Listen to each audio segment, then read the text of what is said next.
샬롬! 신일교회 신할교육부 친구들 안녕하세요. 이곳은 바로 장충당 공원입니다. 가을 햇살이 너무 따스하고 좋네요. 오늘은 10월 4일 성령 강림절 후 18번째 주일입니다. 다 함께 예배의 부르심 따라서 하나님 앞에 예배의 자리로 나아가겠습니다. 이제 우리의 신앙을 사도신경으로 고백하겠습니다. 나는 전능하신 아버지 하나님, 천지의 창조주를 믿습니다. 나는 그의 유일하신 아들, 우리 주 예수 그리스도를 믿습니다. 그는 성령으로 잉태되어 동정녀 마리아에게서 나시고 본디오 빌라도에게 고난을 받아 십자가에 못 박혀 죽으시고 장사된 지 사흘 만에 죽은 자 가운데서 다시 살아나셨으며 하늘에 오르시어 전능하신 아버지 하나님 우편에 앉아 계시다가 거기로부터 살아있는 자와 죽은 자를 심판하러 오십니다. 나는 성령을 믿으며 거룩한 공교회와 성도의 교제와 죄를 용서받는 것과 몸의 부활과 영생을 믿습니다. 아멘. 우리 다 함께 기쁜 마음으로 하나님을 온 마음 다해 찬양합니다. 우리 다 와서 찬양하겠습니다. 우리 박수 치면서 찬양할까요? 다 와서 찬양해. 다 와서 찬양해. 사랑을 주신 주 찬양해. 사랑해 우리 주님 생명 주셨네. 소리쳐 찬양해. 기쁨을 주신 우리 왕 찬양의 대사 들리며 주님께 경배해. 와서 찬양해. 다 와서 찬양해. 찬양해. 찬양해 주님. 찬양해 주님 우리 왕. 다 와서 찬양해. 찬양해. 찬양해 주님. 찬양해 주님. 찬양해 주님 우리 왕. 우리 한 번 더 다 와서 찬양해. 다 와서 찬양해. 찬양해. 찬양해 주님. 찬양해 주님 우리 왕. 다 와서 찬양해. 찬양해. 찬양해 주님. 찬양해 주님 우리 왕. 하나님께 영광의 박수 올려드립니다. 아멘. 맑고 아름다운 가을이 찾아왔지만 여전히 우리 주변에는 코로나19로 인해 고통받는 이웃들이 있습니다. 이 시간 화면에 공동기도문을 잘 보고 함께 한 마음으로 기도하도록 하겠습니다. 환난날에 우리를 건지시는 하나님 아버지, 코로나19로 인해 고통받는 이 땅의 생명들을 위해 간절히 간구합니다. 이미 감염되어 두려움 속에 누워있는 모든 생명들을 불쌍히 여겨 주시옵소서. 더 이상 병이 악화되지 않게 하시고 하루빨리 치료되어 건강한 삶으로 돌아올 수 있도록 고쳐 주시옵소서. 이를 위해서 밤낮으로 수고하는 의료진들을 기억해 주시옵소서. 이들의 건강을 지켜주시고 지혜와 능력을 더하여 주시옵소서. 이들이 하나님의 치료의 도구가 되게 하셔서 하루빨리 이 사태가 종식되게 하여 주시옵소서. 특별히 이 땅을 중보하며 하나님의 대리자로 부르신 교회를 위해서 기도합니다. 어려운 이 시기에 주님의 모든 교회들이 합심하여 기도하게 하옵소서. 약하고 병든 자들을 만나시고 고치셨던 예수님의 사랑과 능력이 오늘의 교회를 통해 나타나게 하옵소서. 코로나19로 인한 무분별한 공포와 혐오, 차별과 외면을 거부하고 평안과 담대함, 위로와 포용, 연합과 평화를 이루어 나가게 하여 주시옵소서. 그 어떤 환난에서도 우리와 함께 하시고 치유하시는 예수님의 이름으로 기도드립니다. 아멘.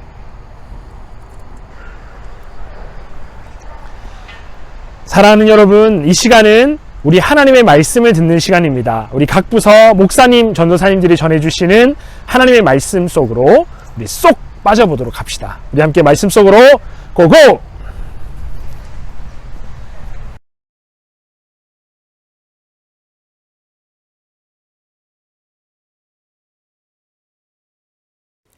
하나님의 말씀, 성경을 읽겠습니다. 오늘 우리에게 주신 하나님의 말씀은 신약성경 디모데후서 3장 16절 17절 말씀입니다. 디모데후서 3장 16, 17절 말씀을 함께 읽어보겠습니다. 모든 성경은 하나님의 감동으로 된 것으로 교훈과 책망과 바르게 함과 의로 교육하기에 유익하니 이는 하나님의 사람으로 온전하게 하며 모든 선한 일을 행할 능력을 갖추게 하려 함이라. 아멘. 아동예부 친구들 안녕하세요. 일주일 동안 잘 지냈나요? 지난주에는 특별히 우리나라의 큰 명절인 추석이 있었어요. 전도사님도 한복을 입어봤는데 우리 친구들은 추석을 어떻게 보냈나요? 가족들과 함께 즐거운 시간을 보내면서 맛있는 음식을 먹은 친구들도 있을 테고 이번에는 코로나 때문에 가족들을 만나지 못하고 집에서 시간을 보낸 친구들도 있을 것 같아요. 부디 다음번 명절에는 모두가 바이러스 걱정 없이 즐겁고 풍성한 명절을 보낼 수 있기를 바라요. 이렇게 우리는 명절이라고 하면 가족들을 떠올리곤 해요. 그런데 오늘 말씀 속에서는 사도 바울에게 마치 가족과 같은 한 사람이 등장한다고 하네요. 과연 누구일지 말씀을 들어보도록 하겠습니다. 바울은 여러 지역으로 전도 여행을 다니며 많은 사람들을 만났어요. 그 중에서도 1차 전도여행 때 한 사람을 만났는데 그 사람의 이름은 디모데였어요. 디모데는 어려서부터 말씀을 가까이 한 사람이었어요. 디모데는 어머니 유니게와 외할머니 로이스로부터 말씀을 배워왔어요. 그리고 사도 바울을 만나 예수님의 이름을 듣고 참된 복음을 영접하여 그리스도인이 되었어요. 디모데는 비록 나이가 어렸지만 하나님을 믿는 신실한 믿음과 말씀의 지혜를 가진 사람이었어요. 디모데는 사도 바울의 진짜 아들은 아니었지만 바울은 디모데를 신실한 아들, 사랑하는 아들이라고 부르며 마치 아들과 같이 아껴주었어요. 디모데는 사도 바울과 함께 전도 여행을 다니며 바울에게 큰 힘이 되어주었고 사도 바울이 직접 갈 수 없는 교회들을 돌보는 역할도 했어요. 시간이 흘러 사도 바울이 로마에서의 가택 연금 생활을 마치고 다시 복음을 전하러 떠날 때에 바울은 누구보다도 믿음직스러운 디모데를 에베소 교회에 남겨두어서 교회를 돌보게 하였어요. 사도 바울은 이렇게 에베소 교회에 남겨진 디모데가 말씀을 잘 전하고 교회를 잘 돌볼 수 있도록 그에게 편지를 썼는데 이것이 바로 디모데 전서예요. 우리가 지금까지 보았던 서신서들이 교회에 보내는 편지였다면 디모데 전서와 후서 그리고 디도서와 같은 서신서는 한 사람에게 보내는 편지라고 할 수 있어요. 디모데는 훌륭한 믿음의 사람이었지만 아직 나이가 어리고 경험이 부족했기 때문에 교회를 돌보는 일에 어려움이 있었어요.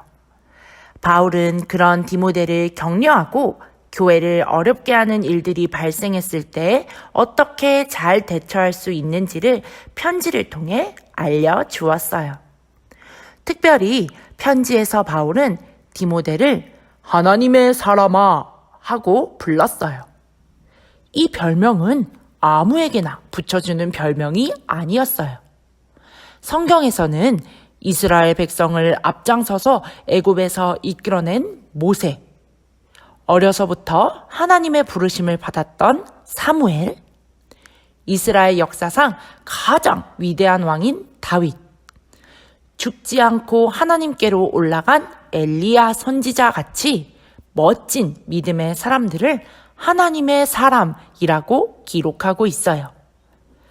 바울은 디모데가 이러한 믿음의 사람들처럼 교회를 잘 이끌어 나가는 훌륭한 지도자가 될 수 있다는 믿음을 담아 디모데를 하나님의 사람이라고 불렀던 것이에요. 바울은 그런 디모데에게 믿음의 선한 싸움을 싸우라고 당부해요. 갑자기 왜 바울이 디모데에게 싸움을 하라고 말하는 걸까요?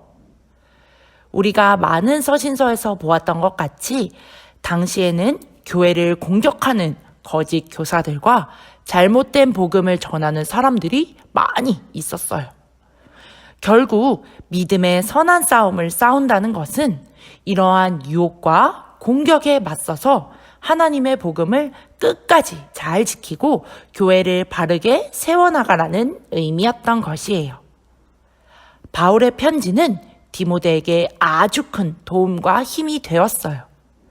어려운 상황 속에서도 디모데는 사도 바울의 말을 따라 끝까지 인내하며 사명의 길을 뚜벅뚜벅 걸어갈 수 있었어요.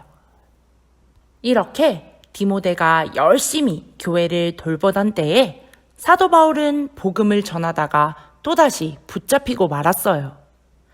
당시 로마 황제는 예수님 믿는 사람들을 잡아 여러 가지 벌을 주었는데 심지어는 그리스도인들을 커다란 경기장에 가두고 사자를 풀어놓는 끔찍한 일도 있었다고 해요. 이렇게 그리스도인들을 박해하던 로마 황제는 복음을 전하는 바울을 감옥에 가두었어요. 이전에 가택연금 때와는 달리 이번에는 진짜 차갑고 캄캄한 지하 감옥에 갇히게 되었죠. 그러나 바울은 복음을 위해 고난받는 것을 슬퍼하거나 두려워하지 않았어요. 도리어 자신이 아들과 같이 여기며 사랑했던 디모데를 격려하고 교회를 더욱 잘 돌보도록 하기 위해 감옥 안에서 두 번째 편지를 썼어요. 이 두 번째 편지가 바로 디모데 후서랍니다. 바울은 이것이 디모데에게 보내는 마지막 편지가 될지도 모른다는 것을 알았어요. 그래서 마치 사람이 죽기 전에 유언을 남기듯 디모데에게 진심을 담아 편지를 썼어요. 바울은 디모데에게 복음과 함께 고난을 받으라 하고 말해요. 앞선 첫 번째 편지에서 믿음의 선한 싸움을 싸우라고 말한 바울이 이번에는 복음을 지키는 일을 위해서 고통과 고난을 피하지 말고 기꺼이 받으라고 말하고 있는 것이에요. 바울은 세상 끝이 다가올수록 사람들의 마음이 연약해져서 복음을 미워하고 공격하는 일이 많아질 거라고 얘기했어요. 겉으로는 예수님을 잘 믿는 척, 경건한 사람인 척 하면서도 정작 속에는 올바른 믿음이 없는 사람들이나 하나님의 말씀에 맞서는 사람들이 많아질수록 진짜 그리스도인들은 세상에서 많은 고난과 어려움을 겪게 된다는 것이었죠. 이렇게 바울은 디모데에게 고난을 받으라고 말했지만 그것이 끝이 아니었어요. 그와 함께 고난을 이겨낼 수 있는 분명한 방법을 알려주었어요.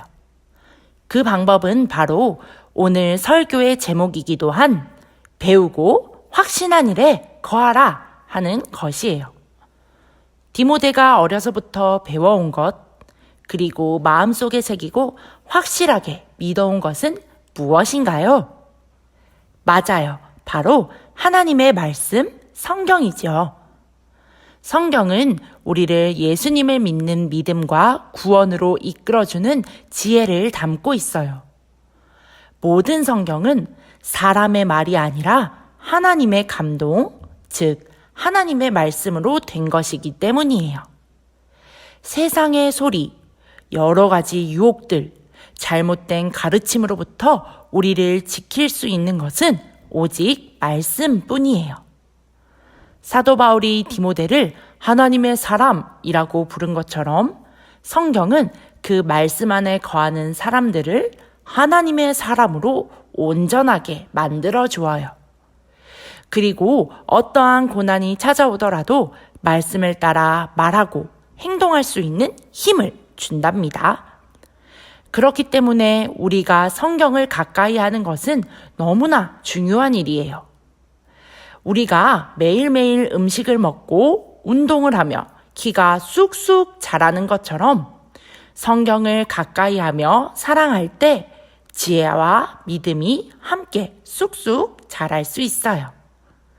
예배를 드리거나 공과 공부를 하거나 혹은 집에서 가족들과 함께 하면서 말씀을 듣고 읽고 배우고 깨닫고 마음에 새기는 모든 순간을 통해 우리 친구들의 지혜와 믿음이 쑥쑥 자란다는 것을 잊지 마세요. 사도 바울이 디모데를 하나님의 사람이라고 부른 것처럼 전도사님은 우리 아동일부 친구들을 하나님의 사람이라고 부르고 싶어요. 나이도 어리고 경험도 부족한 디모데가 당당히 하나님의 사람이 되었던 것처럼 우리 친구들도 충분히 할 수 있어요. 오히려 어려서부터 이렇게 하나님의 말씀을 듣고 배울 수 있는 것은 너무너무나 특별한 선물이랍니다. 우리 친구들을 다시 만나는 그날, 믿음과 지혜가 얼만큼 자라있을지 전도사님이 기대하고 있을게요. 언제 어디서나 하나님의 말씀, 성경에서 배우고 확신한 일에 거하며 믿음의 선한 싸움을 끝까지 싸워나가는 튼튼하고 멋진 하나님의 사람, 우리 아동일부 친구들이 되기를 축복해요. 기도하겠습니다. 사랑하는 하나님, 우리를 예배의 자리에 불러주셔서 감사합니다. 우리는 비록 어리고 경험도 부족하지만 디모데와 같이 우리와 함께 해주셔서 멋진 사명의 사람이 되게 해주세요. 하나님의 말씀, 성경을 통해 배우고 확신한 일 안에 머무르는 우리가 되게 도와주시고 지혜와 키가 함께 자라며 튼튼한 하나님의 사람이 되게 해주세요. 예수님의 이름으로 기도합니다. 아멘.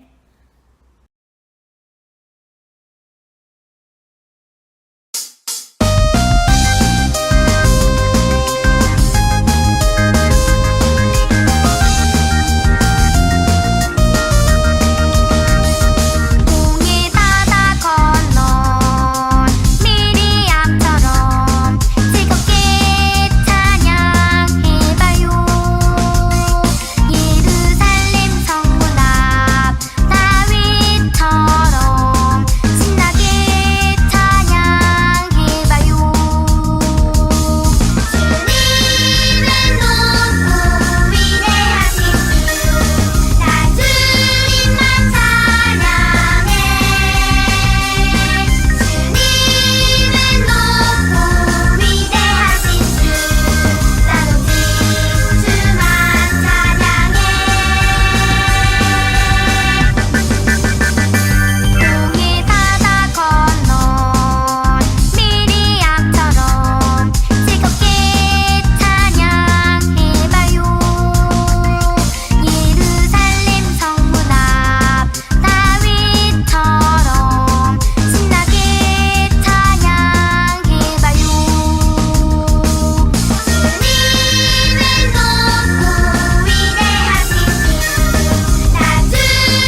이제는 우리 주 예수 그리스도의 은혜와 하나님의 사랑과 성령의 교통하심이 신일교회 모든 다음 세대 머리머리 위에 이제로부터 영원토록 함께하옵시기를 간절히 축원하옵나이다.